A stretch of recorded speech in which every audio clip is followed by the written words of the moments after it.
Hello everyone, मैं पूजा और दोस्तों स्वागत करती हूँ आपका स्ट्रेस फ्री गार्डनिंग पे।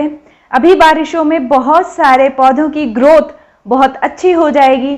साथ में गमलों में जब हम पौधे लगाते हैं तो उनकी जो शेप होती है उसको मेंटेन करना बहुत ज़रूरी होता है। तो जब पौधे अच्छे से ग्रो कर जाते हैं तो हम करते हैं उनकी प्रूनिंग। तो बारिश के मौसम में प्रूनिंग करने से पहले आप कुछ बातों का ध्यान रखिएगा, वही आज मैं आपके साथ शेयर करूंगी। नहीं तो आपके पौधे मर सकते हैं। किन किन बातों का ध्यान रखना है, इसके लिए वीडियो को एंड तक जरूर देखिएगा ताकि आपका पौधा ना मरे। वीडियो शुरू करने से पहले आपसे रिक्वेस्ट है, अगर आप इंस्टाग्राम पर हैं तो वहां पर मुझे फॉलो कर सकते हैं। इसके अलावा आप मुझे फॉलो कर सकते हैं मेरे सेकंड चैनल पूजा नैन राणा के नाम से। तो चलिए दोस्तों, शुरू करते हैं आज का वीडियो। हमारा पौधा कुछ इस तरीके की कंडीशन में आ सकता है, क्योंकि जब हम पौधे की ऊपर से प्रूनिंग करते हैं तो ऊपर से बैक्टीरिया का इन्फेक्शन पौधे में हो जाता है या किसी तरीके का फंगल इन्फेक्शन चला जाता है, जिसके कारण प्रूनिंग के बाद हमारा पौधा कुछ इस तरीके से खराब हो जाता है और ऊपर से खराब होना शुरू होता है और फिर रूट्स तक ये प्रॉब्लम जाने में देर नहीं लगती है, जैसा कि इस पौधे के साथ हुआ है। तो ऐसी कंडीशन ना हो तो रखना है हमें छोटी छोटी बातों का ध्यान। तो चलिए आपको बताती हूँ किन बातों का ध्यान रखना है, जिसमें सबसे पहला है टूल्स। जो भी टूल हम जो भी कटर इस्तेमाल कर रहे हैं अपने पौधे की प्रूनिंग के लिए, उसका शार्प होना यानी उसका धारदार होना बहुत ज़रूरी है। क्योंकि जब हम पौधे को काटते हैं और उसको अगर उसके साथ हम जैसे स्टेम्स होती हैं उनको खींच देते हैं तो जो उनका कट पार्ट है, जो कटा हुआ हिस्सा है, जो खुला हिस्सा है होता है, वो ज़्यादा बड़ा हो जाता है। तो हमें शार्प कटर लेना और जितना नैरो हमारा कट होगा पौधे में इन्फेक्शन के चांस उतने कम होंगे। दूसरा, हमें अपने टूल्स को सैनिटाइज कर लेना है। आप किसी भी तरीके के सैनिटाइज़र का इस्तेमाल कर सकते हैं। यहाँ मैं हैंड सैनिटाइज़र का इस्तेमाल कर रही हूँ। इसके अलावा आप साबुन के पानी से भी अच्छे से अपने टूल को धो लीजिए, सुखा लीजिए। तो साबुन से भी साफ़ किया जा सकता है और सैनिटाइज़र से भी साफ़ किया जा सकता है।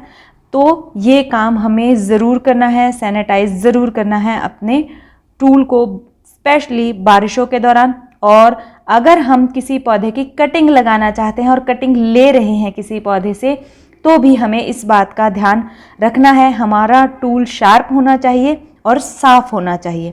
यहाँ पर मैं आपको दोस्तों इस जेड प्लांट की प्रूनिंग करके दिखा रही हूँ। मुझे इसकी प्रूनिंग करनी थी। दूसरा, ये प्लांट थोड़ा छोटा है तो रिकॉर्ड करना मेरे लिए ईजी है, इसीलिए तो हम इसको प्रून करेंगे। लेकिन प्रून करने के बाद किस बात का ध्यान रखेंगे, तो हमें एक्स्ट्रा स्टेम्स अपनी काट लेनी है। जैसा कि हमारा कोई भी हम प्रून करना चाहते हैं, प्रूनिंग करने में एक बात हमेशा ध्यान रखें, बारिश के मौसम में जब भी आप किसी पौधे को काटते हैं तो ज़्यादा ना काटें, यानी कि आप बहुत नीचे तक पौधे को ना काटें। हार्ड प्रूनिंग अवॉइड करें। सिर्फ आप जो एक्स्ट्रा ग्रोथ हमारे प्लांट की हुई है, जो प्लांट हमारा बेडोल हो गया है, बिना शेप का हो गया है, सिर्फ उतना ही काटें, नीचे तक ना काटें। क्योंकि जब हम ज़्यादा काट देते हैं तो भी पौधा जो है इतना ज़्यादा सर्वाइव नहीं कर पाता है। तो ये मौसम जो है ये इनका अच्छा है इनके लिए कि ग्रोथ करता है, क्योंकि इनको पोषण मिलता है। लेकिन इनका मेन ग्रोइंग टाइम जो होता है, उसी पर जब हम पौधे की हार्ड प्रूनिंग करते हैं तब उसकी ग्रोथ ज़्यादा अच्छी होती है। जैसे कि मार्च का समय लगभग हमारे सभी पौधे जो हम आमतौर पर रखते हैं उनके लिए अच्छा होता है। जैसे यहाँ पर मैंने खींच कर एक स्टेम को तोड़ा तो आप देख सकते हैं कि उसका जो खुला पार्ट है वो बढ़ गया। यानी कहाँ हम कट लगाते तो ऊपर से कट लगता और खींचातानी करने के कारण जो कट है वो नीचे तक चला गया। तो ये रीज़न भी बनता है पौधे को खराब करने में, क्योंकि जितना बड़ा कट होगा पौधे में इन्फेक्शन के चांस भी उतने बढ़ जाते हैं। इसीलिए हमें शार्प टूल का इस्तेमाल करना है। तो ये बात हमें ध्यान रखनी है। अब हमने इसकी प्रूनिंग कर ली है, अगला काम हमारा क्या रहेगा आइए बताती हूँ। तो दोस्तों, उसके लिए हमें अपने पौधे में इन्फेक्शन ना हो इस्तेमाल करना है कोई भी फंजीसाइड। फंजीसाइड कोई भी आपको मिल जाए मार्केट से, आप ले आइएगा। जहाँ पर सीड्स मिलते हैं, सैपलिंग्स मिलती हैं, वहाँ पर भी मिल जाएगा। और बहुत सारे नर्सरी वाले भी रखते हैं, आप उनसे भी पता कर सकते हैं। ये पाउडर फॉर्म में है, लिक्विड फॉर्म में भी आता है। मैं प्रेफर करूँगी आप पाउडर फॉर्म में ही लेकर आएँ अगर आप लेकर आना चाहते हैं। अगर आपके पास लिक्विड है तो उसका इस्तेमाल भी आप कर सकते हैं, कोई प्रॉब्लम नहीं है। तो आपको ले लेना है फंजीसाइड, सिस्टमेटिक होगा तो बेस्ट है। अब अगर आपने पौधा प्रून कर दिया और आपके पास फंजीसाइड अवेलेबल नहीं है या ला नहीं सकते हैं, तो आप हल्दी का इस्तेमाल कर सकते हैं। इसके अलावा सिनेमन पाउडर का इस्तेमाल भी किया जा सकता है। अगर दोनों अवेलेबल हैं तो दोनों को मिक्स करके भी लगाया जा सकता है। मिक्स करके लगाएंगे तो बेस्ट रहेगा, नहीं तो अकेले हल्दी का इस्तेमाल कर सकते हैं। यहाँ मैंने मिक्स कर लिया है, मेरे पास दोनों हैं। आप सिंगल कोई भी आपके पास है, हल्दी भी चलेगी। अब अगर आपके पास इनके अलावा एक नीम तेल है, यानी नीम तेल भी आपने सुना होगा कि बहुत यूज़ करते हैं और आमतौर पर जो प्लांट रखते हैं ये ले भी आते हैं। अगर आपके पास नीम तेल है तो उसका इस्तेमाल भी आप कर सकते हैं। नीम तेल बेस्ट रहेगा, फंजीसाइड भी बेस्ट रहेगा और ये भी बेस्ट रहेगा। तो वैसे अगर मैं अपनी बताऊं तो मैं पहले आपको रेकमेंड करूंगी, यानी कि अगर आप के पास अवेलेबल हो तो आप पहले फंजीसाइड का ही इस्तेमाल कीजिएगा। तो फर्स्ट प्रेफरेंस मेरी रहेगी फंजीसाइड की, सेकंड रहेगी नीम ऑयल की, और थर्ड रहेगी जो हमारा हल्दी पाउडर है या सिनेमन पाउडर है उसकी। तो इनमें से आप कोई भी चीज़ इस्तेमाल कर सकते हैं। सबसे ज़्यादा अच्छे रिजल्ट हमें फंजीसाइड के मिलते हैं और सेकंड हमें नीम ऑयल के मिलते हैं।